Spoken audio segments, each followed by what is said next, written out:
Hello guys, kamusta kayong lahat? Maraming salamat po sa pagtambay ninyo sa aming meeting channel. Ito guys, ang ginagawa ko dito ay hindi po ito sa bodybuilding guys.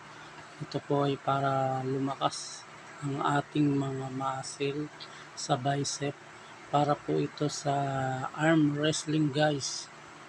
Hindi nyo na tatanong guys, mahilig din po kasi ako sa tumbang braso sa Tagalog guys. Yan.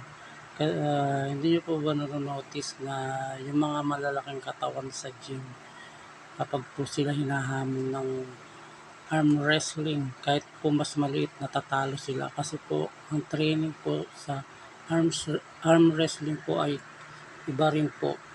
Puro po ito sa pahila guys.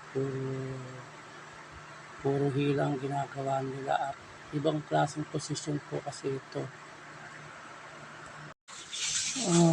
Nga pala guys, gusto ko rin kasi sumali sa arm wrestling, kaya yan guys, nagte-training na ako para kung sakaling merong hahamon sa atin, pagbibigyan po natin. Kagaya po nung time na ang trabaho ko po ay sa construction guys.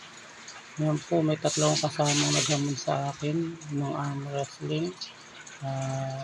Isang stillman, isang mason, at isang labor guys. Pinagbigyan ko silang lahat guys. At sa awa ng Diyos guys, panalo tayo. Hindi naman po kasi ako pabaya sa sarili ko.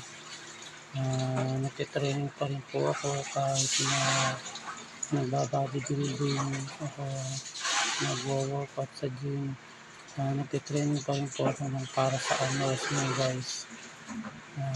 Gusto ko po kasi ang laro na to. Kaya sana po supportahan niyo po ako. Maraming salamat po. See you another time guys.